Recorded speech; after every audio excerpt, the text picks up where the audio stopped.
Hello dear friends, क्या आप जानते हैं हमारी जो इंटेस्टाइन अंदर से कैसी होती है? मतलब हमारी आंत कैसी होती है, कितने प्रकार की होती है, यानी वो हमारे एब्डोमेन में यानी इस उदर गुहा के अंदर पेट में किस तरीके से व्यवस्थित रहती है और वो कैसे काम करती है, यानी भोजन को किस तरीके से पचाती है, यानी फूड का डाइजेशन कैसे करेगी वो अंदर, यानी उसमें ऐसी क्या क्या संरचनाएं हैं। तो आइए इसी क्लास में हम पढ़ने वाले हैं।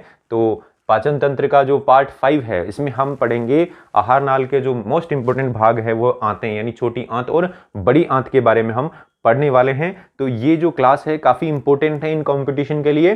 ठीक है फ्रेंड्स, तो आपका वेलकम करता हूं मैं आपके अपने YouTube channel science on wifi पर। और देखिए आज की क्लास में हम बहुत ही इंपॉर्टेंट फैक्ट्स को पढ़ने वाले हैं जो जनरल साइंस के पॉइंट ऑफ व्यू से इन कंपटीशन के लिए बड़े ही इंपॉर्टेंट हैं फ्रेंड्स। तो पाचन तंत्र का जो भाग 5 है उसमें हम आज पढ़ने वाले हैं छोटी आंत और बड़ी आंत को, यानी स्मॉल इंटेस्टाइन और लार्ज इंटेस्टाइन को। यानी कुछ आप कह सकते हैं ये कैसे दिखेंगी, तो हम बोलेंगे हमारे शरीर के अंदर देखो ये पूरा पाचन तंत्र है और यहाँ से हमारी आंतें चालू होती हैं, यहाँ से चालू होती हैं, यानी ये हमारे एब्डोमेन में उदर गुहा में आते हैं। और इन आंतों का विवरण अगर बात करें तो हम अभी आगे देखने वाले हैं कि आंतें किस तरीके से होते हैं। बोले दो तरीके की है, छोटी आंत और बड़ी आंत। तो आप यहाँ पर देख सकते हैं कि ये वाला जो भाग है ये छोटी आंत है और ये वाला भाग कुछ दिख रहा है ये बड़ी आंत का। तो अभी हम पहले छोटी आंत के बारे में पढ़ते हैं। यानी जो छोटी आंत है यानी जो स्मॉल इंटेस्टाइन है वो क्या है, उसके 3 भाग होते हैं। स्मॉल इंटेस्टाइन के कितने भाग होते हैं? 3 भाग होते हैं। पहला भाग है ग्रहणी, दूसरा मध्यांत्र, तीसरा क्षुद्रांत्र या शेषांत्र। यानी पहला भाग ड्यूडिनम, दूसरा जेजुनम और तीसरा इलियम। ठीक है दोस्तों, तो ये 3 भाग होते हैं इसके। तो यहाँ पर इस फिगर में भी देख सकते हैं शुरू वाला भाग है वो ड्यूडिनम है, ये जो नीले कलर से दिखा रहा है इतना सा भाग ड्यूडिनम है जो सी आकार का है और यू आकार का है। ठीक है ना, सी या यू आकार का है। दूसरा भाग जो एक ग्रीन से मेंशन कर रखा है ये है जेजुनम यानी मध्यांत्र भाग। और तीसरा भाग जो पीले रंग से दिखा रखा है वो है इलियम, यानी ये जेजुनम है बीच वाला भाग और लास्ट वाला भाग क्या है, ये इलियम है। ठीक है ना, और इलियम यहाँ पर आप कह सकते हैं देखो लास्ट में ये इलियम है और ये बड़ी आंत के अंदर यहाँ पर खाली हो रही है, यानी यहाँ पर ये बड़ी आंत चालू हो रही है।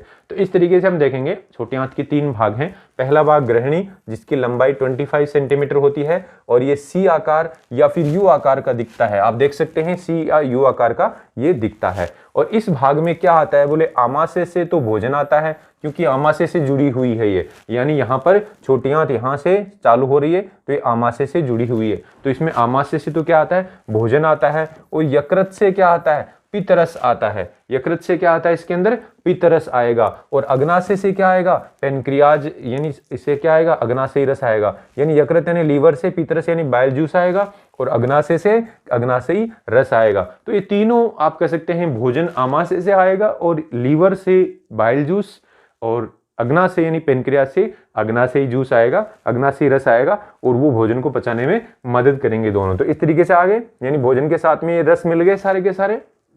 अब हम बात करें दूसरे भाग की तो हम बोलेंगे जो मध्यांत्र है वो लगभग 1 मीटर लंबा होता है और तीसरा भाग जो है शेषांत्र है वो 2 मीटर लंबा होता है। यानी हम यहाँ पर आगे बात करने वाले हैं इन तीनों भागों की। तो यहाँ पर हम बात करेंगे मेनली कि जो मध्यांत्र भाग है इसमें अधिकांश पाचन यहीं पर होता है। अधिकांश पाचन यानी जो मैक्सिमम डाइजेशन है वो इसी के अंदर होता है ना। और जो क्षुद्रांत्र है इसमें अवशोषण होता है। क्या होता है इसमें, अवशोषण। और अवशोषण भी भोजन का एक तरीके से संपूर्ण अवशोषण या अधिकांश अवशोषण यही होता है।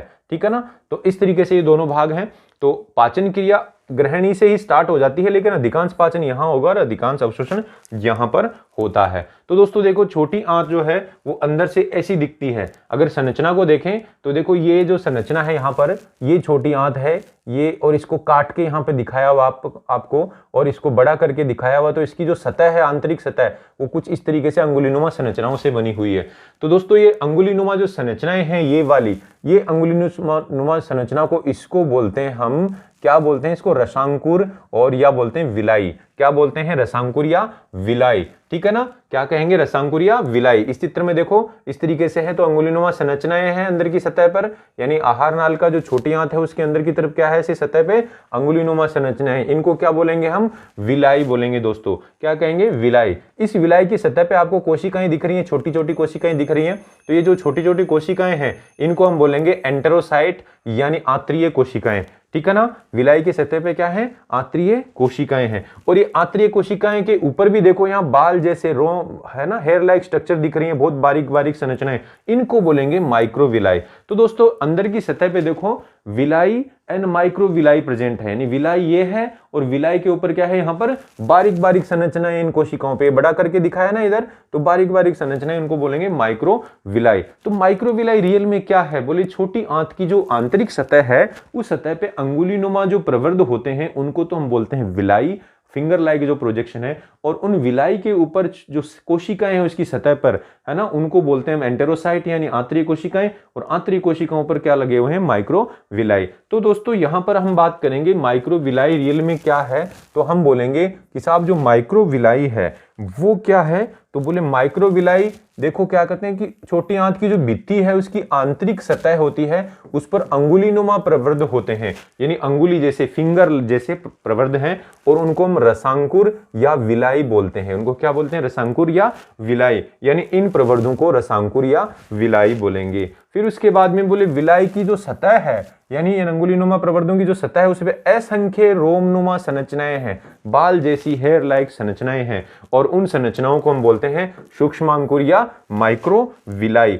यानी इन विलाई की सतह पर जो कोशिकाएं हैं उनमें असंख्य ऐसे रोम जैसी संरचनाएं, उनको क्या बोला हमने, माइक्रो विलाई। अब माइक्रो विलाई जो है वो ब्रश बॉर्डर का निर्माण करते हैं। ब्रश बॉर्डर मतलब एक तरीके से देखो यहां पर अगर देखेंगे तो ब्रश जैसा दिख रहा है, ब्रश बॉर्डर का निर्माण करते हैं। तो अब यहां पर ये क्वेश्चन बनता है, माइक्रो विलाई ब्रश बॉर्डर का निर्माण करते हैं, और माइक्रो विलाई जो सूक्ष्मांकुर है वो छोटे आंत की अंदर पाए जाते हैं, और इनका कार्य क्या है, क्यों बने हुए हैं ये, तो दोस्तों यहां पर इनका कार्य है कि भोजन का अवशोषण हमने अभी बताया छोटी आंत के भागों से ही होता है, तो अवशोषण की जो सतह है उसका क्षेत्रफल बढ़ा देते हैं ये, यानी अवशोषण सतह का क्षेत्रफल बढ़ाकर भोजन के अवशोषण को बढ़ाते हैं। यानी माइक्रो विलाई क्या करते हैं, एरिया ऑफ एब्जॉर्प्शन सरफेस को बढ़ा देते हैं, यानी अवशोषण सतह का क्षेत्रफल बढ़ा देंगे जिसकी वजह से भोजन का अवशोषण तेजी से होगा। ठीक है दोस्तों, अब यहां पर हम बात करेंगे इसी छोटी आंत के भीतर है ना लीबरकुन की दरारें या गर्तिकाएं होती हैं। तो लीबरकुन की दरारें या लीबरकुन की गर्तिकाएं क्या हैं, what are the crypts of Lieberkuhn. तो यहां पर इस चित्र में हम देख रहे थे, यहां पर जो माइक्रो विलाई है ना, सॉरी विलाई है, ये विलाई है, इनके आधार भाग पे ऐसे नीचे की तरफ एक दरार भी है, इसी दरार को हम बोलते हैं क्रिप्ट ऑफ लीबरकुन, यानी इसको क्या बोलेंगे, लीबरकुन की दरारें। क्या कहेंगे इनको, लीबरकुन की दरारें। तो दोस्तों आपको यहां स्पेशली ध्यान रखना है, लीबरकुन की दरारें इस छोटी आंत के अंदर ही है। देखो यहां पर ये इंटेस्टाइनल क्रिप्ट बना हुआ है, लीबरकुन की दरार बनी हुई है, यानी जो विलाई हैं उनके आधार भाग पे यहाँ पे दरार नुमा संरचना भी है, जैसे दीवार में होती है वैसी ही दरार है। देखो तो इसको हमने लीबरकुन की दरार बोला क्योंकि वैज्ञानिक जो है लीबरकुन उन्होंने इसको खोजा। तो ये क्या है, बोले छोटी आंत के म्यूकोसा परत में दरार नुमा संरचनाएं हैं, उन्हीं को हम लीबरकुन की दरारें बोल रहे हैं। लीबरकुन की दरारें क्या है, बोले छोटी आंत की जो म्यूकोसा परत है यानी सबसे अंदर वाली जो परत है उसमें जो दरार जैसी संरचना है उनको लीबरकुन की दरारें बोल रहे हैं। और लीबरकुन की दरारों में क्या होता है, बोले शाखित नलिकाकार ग्रंथियां होती हैं। इन दरारों में क्या है, ब्रांच्ड ट्यूबुलर ग्लैंड्स है, नलिकाकार ग्रंथियां, उन ग्रंथियों को क्या बोल रहे हैं, आंत्रीय ग्रंथियां, इंटेस्टाइनल ग्लैंड्स बोल रहे हैं, यानी आंत्रीय ग्रंथियां हैं। तो लीबरकुन की दरारों के अंदर मूल रूप से क्या आ गया, बोले आंत्रीय ग्रंथियां आ गई। क्या आ गई, आंत्रीय ग्रंथियां। जैसे आमाशय के अंदर जठर ग्रंथियां थी वैसे ही यहां पर आंत्रीय ग्रंथियां हैं, यानी इंटेस्टाइनल ग्लैंड्स हैं। तो दोस्तों इंटेस्टाइनल ग्लैंड्स यानी आंत्रीय ग्रंथियां जो हैं वो लीबरकुन की दरारों में स्थित हैं, और आंत्रीय ग्रंथियों में कुछ कोशिकाएं पाई जाती हैं, सेल्स, स्पेशल सेल होती हैं, उनके नाम देखो और काम क्या है, बोले आंत्रीय कोशिका या एंटेरोसाइट, यानी एंटेरोसाइट होती है और ये पाचक एंजाइम बनाती है, डाइजेस्टिव एंजाइम बनाती है। और दूसरी कोशिका है गोबलेट कोशिका जो श्लेष्मा यानी म्यूकस बनाती है। तीसरी कोशिका है पेनेथ कोशिका जो लाइसोजाइम नाम का एंजाइम स्रावित करती है, जैसे मुख गुहा के अंदर लार में हो रहा था ना वैसे ही। तो लाइसोजाइम तो जीवाणु को नष्ट कर देता है, श्लेष्मा वहां चिकनाहट पैदा करता है यानी लुब्रिकेशन का काम करता है, और आंतरीय कोशिका जो है वो पाचक एंजाइम बनाती है यानी एक रस बनाती है, और उस रस को हम बोलते हैं आंतरीय रस यानी सक्कस एंटेरिकस। ये इसका बायोलॉजिकल नेम है, सक्कस एंटेरिकस। दोस्तों आपको ये ध्यान रखना है कि सक्कस एंटेरिकस क्या है, बोले आंतरीय रस का ही नाम है है ना। इंटेस्टाइनल जूस और सक्कस एंटेरिकस एक ही बात है। तो हम यहाँ बात करेंगे कि आंतरिक रस का जो संगठन क्या है, कंपोजिशन ऑफ इंटेस्टाइनल जूस, इसमें क्या क्या चीजें हैं। तो पहले तो हम बोलेंगे इसका प्रकृति क्षारीय होता है, यानी अल्कलाइन है, यानी पीएच 7.5 से 8.3 तक होता है, काफी क्षारीय है। अब इसमें एंजाइम कौन से हैं, बोले डाइसैकेराइडेज एंजाइम है। डाइसैकेराइड एंजाइम यानी डाइसैकेराइड्स का पाचन करने वाले। इसमें पहला है सुक्रेज, दूसरा माल्टेज, तीसरा लैक्टेज। सुक्रेज क्या करता है, बोले सुक्रोज का पाचन करता है। किसका पाचन करता है, सुक्रोज का पाचन। और हम आगे पढ़ेंगे माल्टेज क्या करता है, बोले माल्टोज का पाचन करता है ना। और ऐसे लैक्टेज क्या करता है, बोले लैक्टोज का पाचन करता है। तो ये क्या है, बोले ये डाइसैकेराइड हैं, कुछ कार्बोहाइड्रेट हैं। जो सुक्रेज है, सुक्रोज है वो गन्ने में होता है, गुड़ चीनी में होता है। माल्टोज है अंकुरित अनाजों के अंदर होता है, और लैक्टेज दूध में होता है, ठीक है ना। ये आगे हम पढ़ने वाले हैं। तो दोस्तों इस तरीके से डाइसैकेराइडेज एंजाइम है, इनका पाचन करेंगे। ऐसे ही डाइपेप्टाइडेज एंजाइम है जो पेप्टाइड यानी प्रोटीन के टुकड़ों का पाचन करेगा। ऐसे लाइपेज है जो वसा के पाचन में मदद करेगा। ऐसे एंटेरोकाइनेज एंजाइम है जो किसी को पचाएगा नहीं, यानी ये पाचक एंजाइम नहीं है, यानी ये पाचक एंजाइम नहीं है। तो दोस्तों फिर ये क्या काम करेगा, तो हम बोलेंगे ये एंजाइम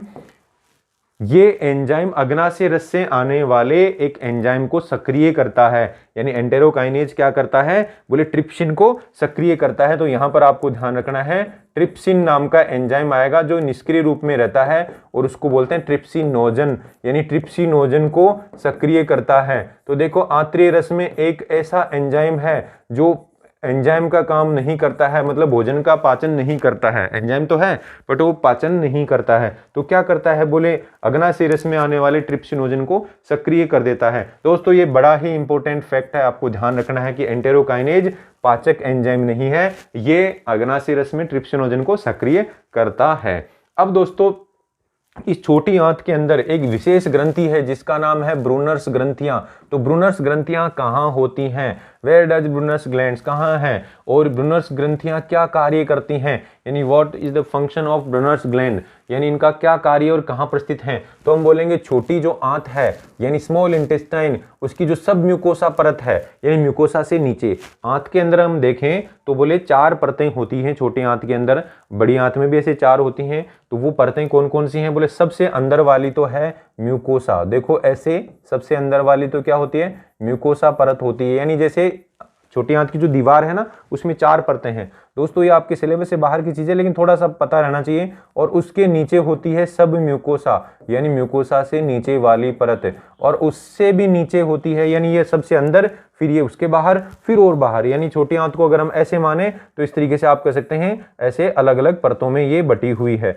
छोटी आंत की दीवार की अगर बात करें तो इस तरीके से बेटा ये इसके अंदर क्या है, अलग अलग परतें हैं। यानी ये जैसे अंदर एक परत हो गई, फिर एक परत और हो गई, यानी ऐसे 4 परतों से मिलके बना हुआ है।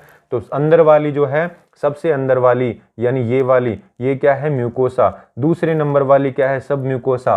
फिर इसके बाद में आता है तीसरे नंबर पे जो है वो है पेशी स्तर।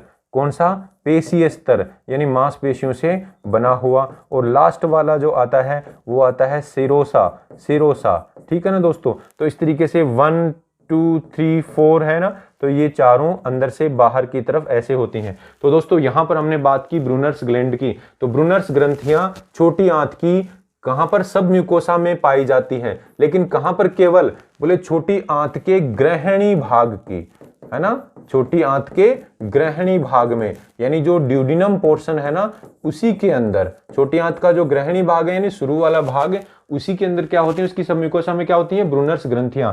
तो ब्रूनर्स ग्रंथियां कहां होती हैं, बोले छोटी आंत के ग्रहणी भाग में, ग्रहणी भाग की सब म्यूकोसा में होती हैं। तो दोस्तों ब्रूनर्स ग्रंथियां कहां पर है, छोटी आंत के ग्रहणी भाग के सब म्यूकोसा परत के अंदर ये होती हैं। और ये क्या बनाती हैं, बोले कोई पाचक एंजाइम नहीं बनाती हैं, ये सिर्फ क्षारीय म्यूकस यानी क्षारीय श्लेष्मा बनाती है ना, जो चिकना एक तरीके से क्षारीयता प्रदान करेगा वहां पर, है ना, छोटी आंत के अंदर। तो हम देखते हैं दोस्तों छोटी आंत के अंदर आंतरिक रस बनता है, वो भी क्षारीय प्रकृति का था। अभी हमने देखा छोटी आंत के अंदर ये ब्रूनर्स ग्रंथियां म्यूकोसा स्रावित कर रही हैं, वो भी क्षारीय प्रकृति का है है ना। और ऐसे ही हम छोटी आंत के अंदर अग्नाशयी रस भी आएगा और पित्त रस भी आएगा, वो दोनों भी क्षारीय प्रकृति के होते हैं। तो वो जो रस आएंगे तब उनके बारे में हम पढ़ेंगे। तो इस तरीके से आपको यहाँ स्पेशली ये चीज ध्यान रखना है कि छोटी आंत के अंदर क्या क्या चीजें आती हैं। बोले कौन कौन से रस आते हैं, तो बोले छोटी आंत का अंदर का जो माध्यम क्या होता है, क्षारीय माध्यम होता है। क्या होता है, क्षारीय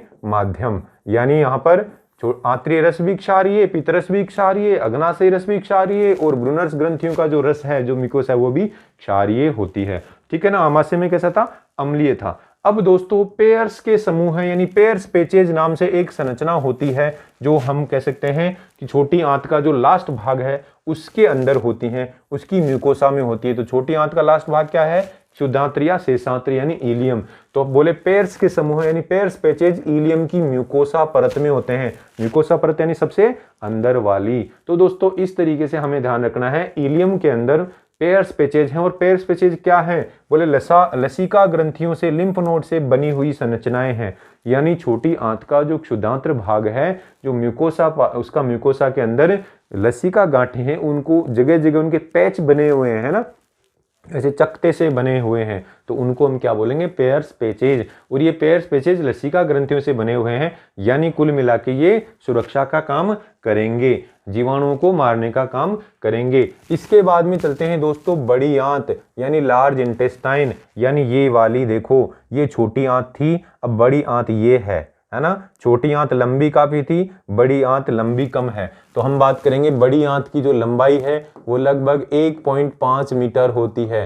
कितनी होती है, 1.5 मीटर, यानी लगभग 1.5 मीटर के बराबर होती है। तो ये बड़ी आंत की लंबाई है ना, बड़ी आंत की लंबाई कितनी होती है, 1.5 मीटर होती है। तो अब बेटा यहाँ पर आपको क्या ध्यान देना है, बोले बड़ी आंत के 3 भाग हैं। पहला भाग है अंधनाल या उंडुक, जिसको हम सीकम बोलते हैं। दूसरा भाग है वृहद आंत्र, जिसको कोलोन बोलते हैं। तीसरा भाग है मलाशय, जिसको रेक्टम बोलते हैं। यहाँ पर अगर नोटिफाई करें तो पहला भाग तो ये है, जिसको हम सीकम बोलेंगे या अंधनाल उंडुक बोलेंगे, फुला हुआ जो भाग है। दूसरा भाग जो है ये इतना बड़ा है, इसको हम बोलेंगे क्या है, वृहद आंत्र। और तीसरा जो भाग है मलाशय, ये बोलेंगे। तो यानी पहला भाग, ये दूसरा भाग और ये तीसरा भाग, तीनों भाग हो गए दोस्तों। तो देखो पहला भाग जो है उंडुक या जो सीकम है वो क्या है, बोले इस भाग के अंदर सहजीवी जीवाणु होते हैं, सिम्बायोटिक बैक्टीरिया होते हैं। तो सिम्बायोटिक बैक्टीरिया का मतलब वो कुछ चीजें